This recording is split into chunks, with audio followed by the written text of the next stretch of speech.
తెలంగాణ రాష్ట్ర వ్యాప్తంగా ఉన్నటువంటి విద్యుత్ కార్మికులంతా కూడా ఇప్పుడు టీఎస్ ట్రాన్స్కో ఆఫీస్ ముందుకైతే పెద్ద ఎత్తున ధర్నాకి దిగిన పరిస్థితి ఉంది. మాకు సంబంధించినటువంటి పిఆర్సీ బకాయిలు కావచ్చు, లేకపోతే మాకు 14 రకాల డిమాండ్స్ కూడా ఉన్నాయి. ప్రభుత్వం వెంటనే దాన్ని పట్టించుకోవాలి. ఎన్ని మెమోరాండంలు ఇచ్చినప్పటికీ సీఎం రేవంత్ రెడ్డికి కావచ్చు, లేకపోతే బట్టి విక్రమార్కకు కావచ్చు, వీళ్ళందరికీ ఎన్ని మెమోరాండంలు ఇచ్చినప్పటికీ ప్రభుత్వం మమ్మల్ని పట్టించుకోవట్లేదు.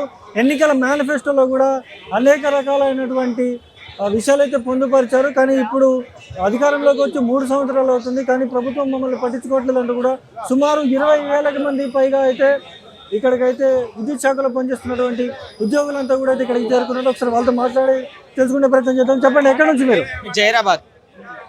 జైరాబాద్ నుంచి వచ్చింది. ఏం డిమాండ్ చేస్తున్నారు మీరు ప్రభుత్వాన్ని? వెంటనే 2026 పిఆర్సీ వచ్చేది తొందరగా విడుదల చేయాలని ప్రభుత్వాన్ని కోరుతున్నాము. అలాగే ఫీల్డ్లో చాలా మంది తక్కువ ఉంది. ఇప్పుడు ఒక విలేజ్కి 4-5 మంది లైన్ ఒక విలేజ్ 6 విలేజ్లో కలిపి ఒక లైన్ మీదనే ఉన్నాడు. కాబట్టి వెంటనే మనకు చెప్పండి, మీరు చెప్పండి, ఎక్కడి నుంచి మీరు? ఈనాటి కార్యక్రమంలో భాగంగా మేము నల్గొండ జిల్లా మిర్యాలగూడ మండలం నుంచి వచ్చినాము. ముఖ్యంగా మాకున్నటువంటి సమస్య ఏంటంటే, మమ్మల్ని గత ప్రభుత్వము రెగ్యులర్ చేస్తున్నామని చెప్పి 23,500 మందిని రెగ్యులర్ చేస్తున్నామని చెప్పి ఆనాటి ప్రభుత్వం రెగ్యులర్ చేయకుండా ఒక బ్రిటిష్ కాలం నాటి ఏదైతే రూల్స్ ఉన్నావో ఆర్టిజన్స్ అని చెప్పి బ్రిటిష్ నాటి కాలం నాటి రూల్స్ని పెట్టి ఇప్పటి వరకు మాకు పూర్తి స్థాయి రెగ్యులేషన్ అనేది చేయకుండా మమ్మల్ని మోసం చేసింది ఆ ప్రభుత్వం. ఆ ప్రభుత్వంలో ఉన్నప్పుడు కూడా మేము ఈ ప్రభుత్వంలో ఉన్నటువంటి పెద్దల్ని రేవంత్ రెడ్డి గారిని అయితేంది, బట్టి విక్రమార్క గారిని అయితేంది దాపదాపాలుగా కలిసినాము. మేము కలిసి మా యొక్క రిప్రజెంటేషన్లు కూడా ఇచ్చినాము. వీరు మా ప్రభుత్వం రాగానే మేము పూర్తి స్థాయిగా రెగ్యులర్ చేస్తామని చెప్పి చెప్పడం జరిగింది. అయినా సరే ఇప్పటి వరకు మమ్మల్ని పూర్తి రెగ్యులరేషన్ చేయలేదు.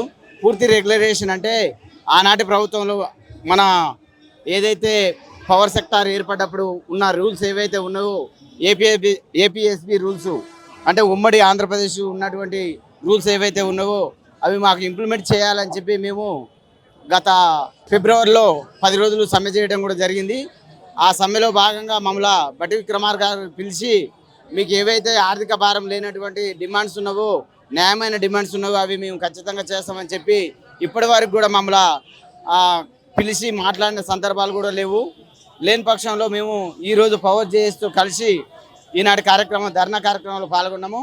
నెక్స్ట్ ఇదే ప్రభుత్వం కనుక మమ్మల్ని పిలిచి మాకున్నటువంటి డిమాండ్స్ని కనుక సాల్వ్ చేయకపోతే తర్వాత సమ్మెకు మళ్ళా ప్లాన్ చేస్తున్నాము.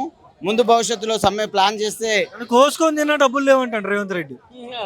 కోసుకొని తిన్న ప్రభుత్వంలో డబ్బులు లేనప్పుడు ఇప్పుడు దేశాలు తిరగడానికి మరి పవర్ ప్రాజెక్టులు కట్టడానికి మరి మేము ఏదైతే కష్టపడి పవరు 24 గంటలు ఇస్తున్నామో దాన్ని వాళ్ళ పేరు చెప్పుకొని మమ్మల్ని దగా చేస్తున్నారు తప్ప వాళ్ళు చేస్తున్నది ఏం లేదు. కింది స్థాయిలో మేమే పూర్తి స్థాయిలో పవర్ని ఈరోజు ప్రజలకు అందిస్తున్నాము. మేమే కనుక లేకుంటే ప్రభుత్వానికి ఖచ్చితంగా చెడ్డ పేరు వస్తుంది. దాన్ని గమనించి ప్రభుత్వ పెద్దలు మాకు పూర్తి స్థాయి రెగ్యులేషన్ చేయాలని ప్రభుత్వాన్ని చాలా సార్లు విన్నవించుకుంటున్నాం. ఈ ప్రభుత్వం ఖచ్చితంగా చేస్తుందని మాకు ఒక నమ్మకం ఉన్నది. ఆ నమ్మకాన్ని కనుక ఉమ్మి చేసిన పరిస్థితిలో మేము ఖచ్చితంగా సమ్మెకు పోవడానికి సిద్ధంగా ఉన్నాం. మీరు చెప్పండి, ఎక్కడి నుంచి? మేము వరకలు చేస్తున్నాము. మాకు ఈపీఎఫ్ జీపీఎఫ్ మేము 99 నుంచి 2004 వరకు ఇంతకుముందు డిమాండ్ ఎప్పుడూ ఉన్నది. ఇంతవరకు పెన్షన్ ఇస్తలేరు. చాలామంది దాదాపు 5,000 మందికి వెళ్ళి 2,000 చాలామంది చనిపోయారు. ఆ పెన్షన్ డిమాండ్ ఇంతవరకు అన్ని రాష్ట్రాల్లో కాంగ్రెస్ పాలిత రాష్ట్రాలు అన్ని రాష్ట్రాలు ఇచ్చారు. ఒక తెలంగాణ మాత్రమే వేలు. ఆయన గురువు గారు చంద్రబాబు ఆంధ్రప్రదేశ్లో ముందు ఇచ్చారు. ఒక తెలంగాణ తప్పితే ప్రతి రాష్ట్రంలో ఈపీఎఫ్ జీపీఎఫ్ అమలు పరిచారు. కావున దయచేసి అతి త్వరలో మాకు ఇస్తే బాగుంటుంది. చాలామంది వయసు వృద్ధులు చనిపోతారు, కొంతమంది కూలి కూడా పోతారు పెన్షన్ లేక. ఇంత ఎమర్జెన్సీ డిపార్ట్మెంట్ కష్టపడి ఇన్ని రోజులు పనిచేసి సర్వీస్ చేసి ఆ పెన్షన్ కూడా చాలా ఇబ్బంది అవుతుంది భారాన్ని. దయచేసి అతి త్వరలో మాకు పెన్షన్ సౌకర్యం కల్పించాలని మనం చేస్తున్నాం. ఇప్పుడు మీరు కింద స్థాయి ఎంప్లాయీస్ కదా, ఇప్పుడు మీకు కరెంట్ షాక్ కొట్టినా లేకపోతే అట్లాంటి బీమా మరి ఇవ్వట్లేదు కదా ప్రభుత్వం? మాది ఎమర్జెన్సీ డిపార్ట్మెంట్ 24/7. ఏ రాత్రికి ఏ పగలు ఎప్పుడు ఫోన్ వచ్చినా లాస్ట్కు అనంత గారి భార్య దగ్గర పడుకున్నాడు, ఫోన్ ఇచ్చే లేచిపోవాల్సిందే. కాబట్టి ఇంత ఇటుకమే జాబులో పెన్షన్ ఎందుకు ఇవ్వరు మాకు?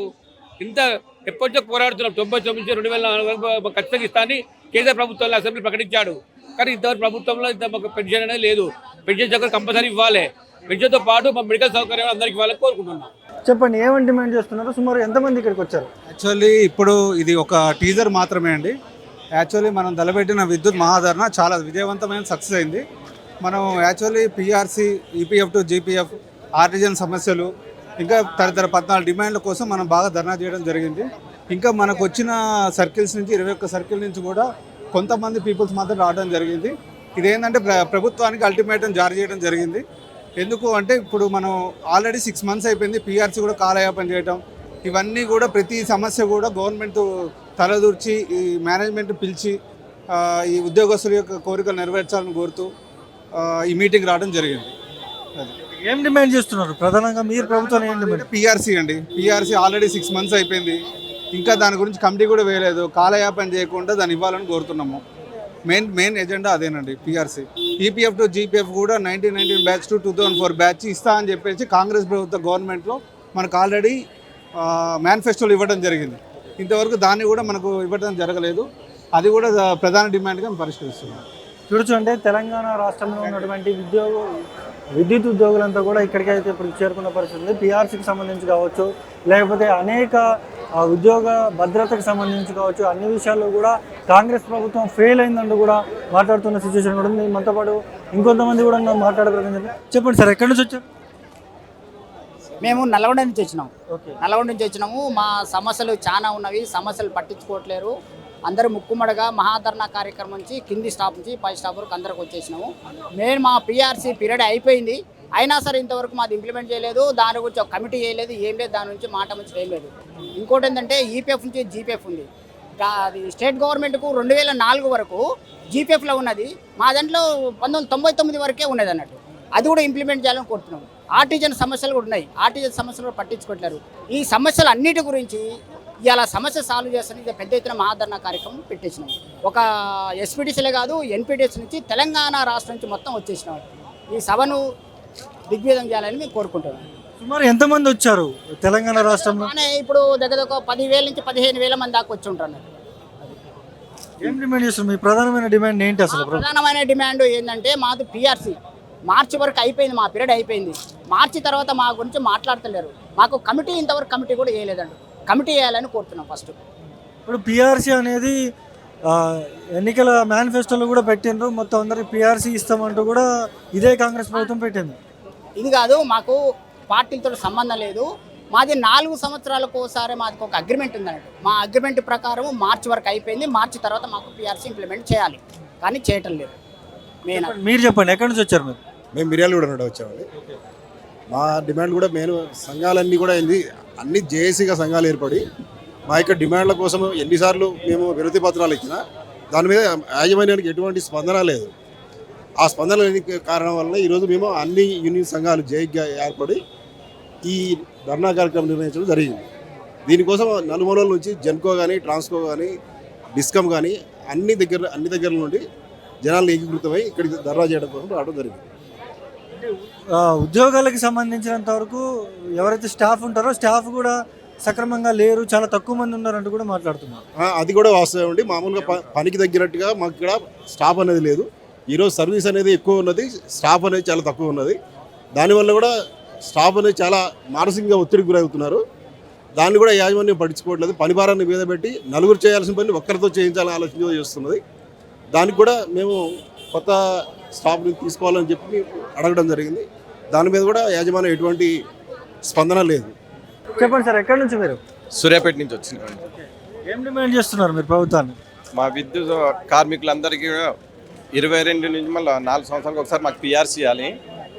26లో మాకు పిఆర్సీ ఇవ్వాలి కాబట్టి 4 నెలలు టైం దాటిపోయింది. ఇంతవరకు కమిటీ వేయలేదు. కమిటీ వేసి అందరు విద్యుత్ సంస్థలు చేసిన ఆర్టిజన్లు కానివ్వండి, లైన్మెన్లు కానివ్వండి, ఫోర్మెన్లు కానీ, ఏఈలేడీలు ఎవరికైనా ఉద్యోగస్తులందరికీ కూడా పిఆర్సీ ప్రకటించాలని, ఆర్టిజన్లను ఏపీఎస్సీబీ రూల్స్ ప్రకటించాలని మేము మా యొక్క 14 డిమాండ్స్ తోటి ఈ ధర్నాన్ని చేస్తున్నాం.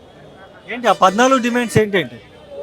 అంటే పిఆర్సీ ఒకటి, తర్వాత ఆర్టిజన్స్ని ఏపీఎస్సీబీ రూల్స్, తర్వాత మా దాంట్లో రిటైర్ అయిపోతుంటే కొత్త పోస్టులు శాంక్షన్స్ లేవు, కొత్తగా రిక్రూట్మెంట్ చేయాలని, మరియు 2004 వరకు వేరే డిపార్ట్మెంట్ ఈపీఎఫ్ నుంచి ఉన్న వాళ్ళు రిటైర్ అయిపోతుంటే వాళ్ళకి జీపీఎఫ్ కల్పించాలని, ఈపీఎఫ్ టు జీపీఎఫ్ చేయాలని, ఇట్లా డిమాండ్స్ తోటి మేము ఈ ధర్నాకు వచ్చాం.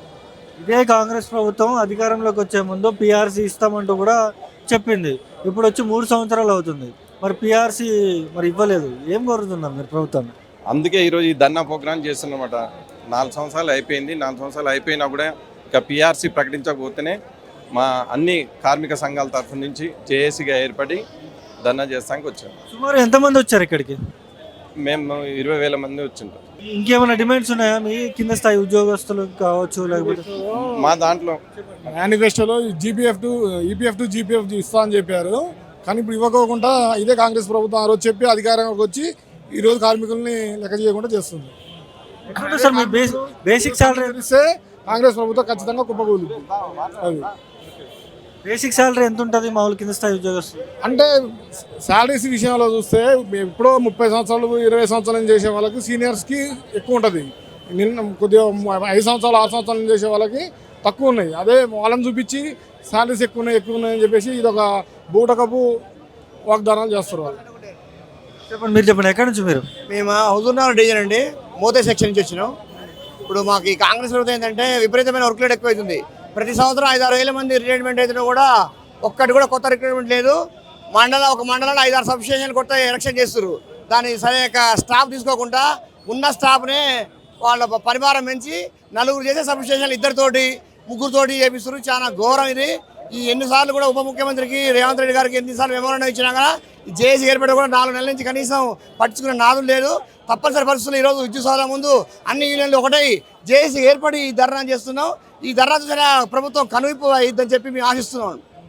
అది చూస్తున్నాం కదా, ఇప్పటికే ఇక్కడికి వచ్చినటువంటి ఆర్టిజన్లంతా కూడా మా పరిస్థితి ఇది అని మొరపెట్టుకున్నప్పటికీ ప్రభుత్వంలో ఉన్న వాళ్ళు ఎవరు కూడా పట్టించుకోవట్లేదు అంటూ కూడా మాట్లాడుతున్న సిచ్యువేషన్ ఉంది. ఇంకా చాలా మంది ఉన్నారు. మన ఎక్కడి నుంచి? నిజామాబాద్ నుండి. ఏం డిమాండ్ చేస్తున్నారు మీరు? మాకు 8 ఇయర్స్ నుంచి ఒక రిక్రూట్మెంట్ కూడా చేయట్లేదు. 2017లో నోటిఫికేషన్ వచ్చింది. 2018లో రిక్రూట్ అయినాం. ఇప్పటివరకు కూడా 8 ఇయర్స్ నుంచి నెట్వర్క్ డబుల్ అయింది, వర్క్ బర్డన్ డబుల్ అయింది, అన్ని డబుల్ అయినాయి. కానీ ఇంతవరకు ఒక రిక్రూట్మెంట్ కూడా వేయలేదు. ఓవర్ బర్డన్తో అందరం ఉంటున్నారు. ఇప్పుడు మీరు ఏంటి లైన్ మ్యానా లేకపోతే మీరు ఏంటి? అసిస్టెంట్. మీ డిమాండ్స్ ఇంకేముంటాయి? మీ గ్రౌండ్ లెవెల్లో మీరు పడుతున్నటువంటి ఇబ్బందులు ఏముంటాయి? గ్రౌండ్ లెవెల్లో స్టాఫ్ కూడా ఇప్పుడు మాకు ఓఎండ్ఎం స్టాఫ్ ఉంటారు, ఆర్టిషన్స్ ఉంటారు. ఆర్టిషన్స్ లెవెల్లో కానీ ఓఎండ్ఎం లెవెల్లో కానీ మన నెట్వర్క్ స్ట్రెంత్ ఎంత అయితే బిల్డ్ అయిందో దాని తగ్గట్టుగా స్టాఫ్ లేరు. ఉన్న వాళ్ళం ఓవర్ బర్డన్ అవుతున్నాం. ఎన్నిసార్లు మేము రిప్రజెంటేషన్ ఇచ్చినా ఏం చేసినా కానీ మేనేజ్మెంట్ నుంచి మాకు ఏం పాజిటివ్ రెస్పాన్స్ లేదన్నట్టు. దాని గురించి మా మేనేజ్మెంట్ వ్యతిరేకంగా ఈ విధంగా తెలుపుతున్నాం. చెప్పండి, మీరు చెప్పండి. ఎక్కడి నుంచి? నిజామాబాద్ నుండి. 8 ఇయర్స్ నుండి రిక్రూట్మెంట్ లేదు. దాని తర్వాత ఉన్న వాళ్ళందరికీ వర్క్ లోడ్ అవుతుంది. ఎన్నిసార్లు చెప్పినా కానీ మేనేజ్మెంట్ ఏం డెసిషన్ తీసుకోవట్లేదు. ఇంకోటి మా పే రివిజన్ కూడా జరిగేది ఉంది, దాని మీద కూడా ఏమి సపోర్ట్ లేదు. సో అందుకని ఇక ఈ విధంగా అయినా చేసినా కానీ ఏదన్నా తెలుస్తుంది మాకు అని చెప్పేసి మేము వచ్చాం. చూస్తున్నాము కదా, మేము సుమారు 20,000 మందికి పైగా ఉన్నామంటూ కూడా ఇక్కడ ఉన్నటువంటి వాళ్ళు కూడా చెప్తా ఉన్నారు. చెప్పండి, ఎక్కడి నుంచి వచ్చారు? మాకు పిఆర్సీ వెంటనే కమిటీ ప్రకటించాలి. మరి ఇంకోటి మాకు ఉద్యోగ ఏంటంటే రిక్రూట్మెంట్ లేదు, వర్క్ బర్డన్ ఎక్కువైపోయింది. కావున వెంటనే సిబ్బంది కొరత ఎక్కువ ఉంది. కాబట్టి యాజమాన్యం వెంటనే స్పందించి వీలైనంత తొందరగా రిక్రూట్మెంట్ చేస్తే మమ్మల్ని కొద్దిగా వర్క్ బర్డన్ తగ్గుతుందని మేము ఆశిస్తున్నాం. ప్రధానమైన డిమాండ్ ఇది కూడా ఉందండి. Thank you.